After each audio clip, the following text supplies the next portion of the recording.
Ngayon, puntahan naman natin yung kanyang anak na Leo rin. Si Kuya Leo naman, siya ay 34 years old at meron siyang gustong ikonsulta tungkol sa kaso ng kanyang pinsan naman. So, Kuya Leo, ikonsulta mo na po.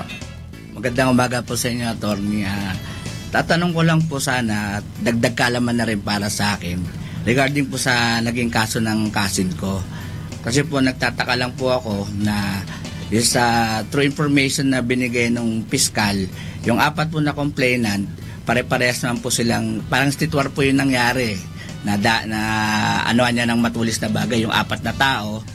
Then yung binigay na information ng piskal, yung tatlo po, prostrated homicide. Pero yung isa po, naging slight physical injury. Tatanong ko lang po sana, bakit yung tatlo naging prostrated homicide, yung isa, slight physical injury lang po. Pare-pares naman pong ganun yung naging tama ng mga tao.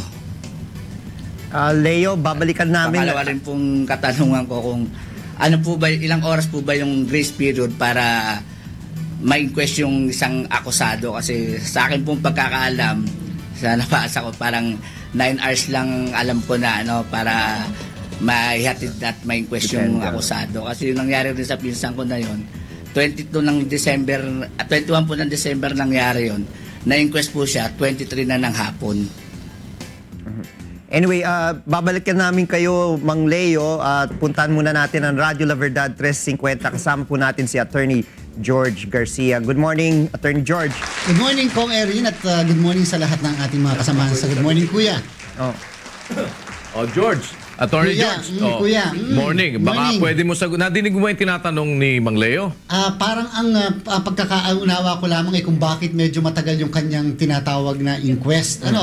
Para sa akin, Mang Leo, siguro dahil sa wala lang nag-asista sa inyo na abogado, pero ako kasi kung kayo ay may abogado kaagad, kung sakasakali pwede na inquest ka agad kayo sa mismong araw na yon, o kung hindi man, nakapag-request ka agad kayo sa piskal na yan na may hawak ng kaso, na magkaroon ka agad ng full-blown preliminary investigation. So, pwede kasing gawin yon at hindi inquest lamang. Ako, mas maganda may full-blown preliminary investigation. Kasi kapag ka-inquest, kapag walang inquest lang ang ginawa, pwedeng ipakulong ka agad yung inyong kamag-anak na yan. Kaya medyo dapat ang advice natin sa ating mga kasambahay, basta may ganyan po kayong kaso, mas maganda kung hindi man kayo sumangguni sa PAW, ay meron po kayong mga kasama na isang abogado. Yung tinatanong niya, Attorney George, na issue ng bakit nagkaiba-iba yung kagaya ng yung isa homicide, yung isa physical injuries. Physical injuries lang. Ano bang doon? Bakit ba ganon?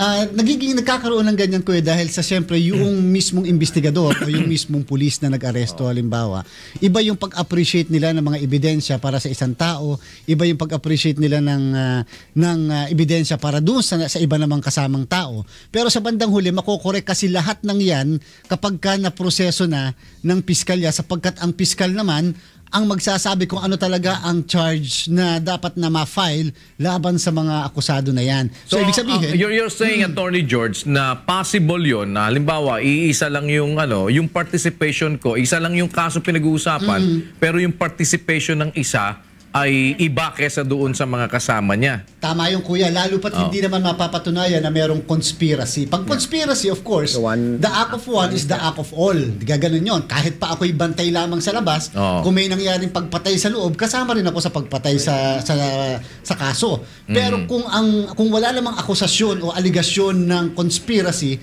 kung ano yung ginawa ko lamang, yun lamang, hanggang doon lamang. Kung physical injury lamang. Hindi ka makakasama doon sa kaso ng iba. So kinakailangan yung mismo nag-aakusa, katulad ng fiscal o katulad ng pulis, ay may aligasyon ng conspiracy. And then si Kuya Leo kasi parang meron siyang gustong i-follow up question kanina kay kay Attorney George. Nandito naman si Attorney Erin Tanyada, ang future president. Yung ginawa ko nung kaso, ang sabi sa wala raw piskal ng wala raw mga nakaduty yung piskal, kaya natagalan ni i-inquest. Pero at the same time, sinasabi ko na bakit kailangan i-inquest, hindi mo na idaan sa di ba, parang magpasa muna ng mga para-pares na affidavit. Yung sa piskal muna magharap. Yung ano ko pangarap, Preliminary investigation. idiniretso agad sa korte. Yung sabi niyo po kanina, gano'n na po yung ina-agrumento ko doon sa sa nangyayari ron sa pinsan ko eh. Kaso ini-ignore nila yung sinasabi kong kasi ang katwiran nila wala raw, kasi mag-holiday na raw, wala raw piskal kaya natagalan, tsaka yung on case arrest nung pinsan ko para siya yung mag-inquest. Wala rin, di rin naka-duty. Okay. Dali, Leo. Kung Talaga ba nangyayari na pag yan. Piskalo, sa opisina, di ba dapat kahit holiday nandun sila. Yan. Holiday daw kasi. Pero yung inquest kasi, gusto ko din malaman, Attorney Reg and Kong Erin, with regards sa inquest, di ba kaya ini-inquest dahil halimbawa ay nahuli yung tao? Yes. Na parang yung pagkakahuli sa tao ay within the period ng hindi mo na kailangan siya ay ididemanda mo muna. Parang while the crime is In flagrante blazing, delicto. or hot pursuit siya, nahuli yung tao, so ikinulong. So pag nakakulong na siya, dahil dun sa kapapangyari pa lamang na krimen, ay pwede siyang ipa-inquest. But it's a different story kung halimbawa ay nagawa ang krimen, lumipas ang ilang panahon, at saka ka magsasampa ng demanda dahil hindi mo na pwede siyang hulihin nang walang warrant of arrest. So Yes. kailangan mo na siyang sampahan ng demanda. Yes. Paano ba ang dyan? How do you differentiate that Kong Erin? Well, depende kung ano yung kaso nga. Dahil sabi nga, homicide eh. So, Oo. kailangan maging klaro sa facts. No? How many hours after Na nangyari? nangyari. Kasi hindi natin alam kung ano sa detalye, kung yan ay ilang araw na dumaan. No? Kasi kung araw na dumaan yan I would say, dapat ordinary preliminary investigation Hindi na yan. pwedeng damputin ng walang warrant of arrest. Oo. Well, pero depende rin yan talaga sa circumstances eh. Hindi natin mababasa kung anong pinag-iisipan o anong pinag-iisipan ng pulis. Ngayon, kung may question siya sa sinampang kaso, he has still a remedy sa court to request that it be brought back for preliminary investigation. Pwede pang ibalik uli. Oo. But kailangan yan may permiso ng korte. Based on yung sinabi niya. Yan.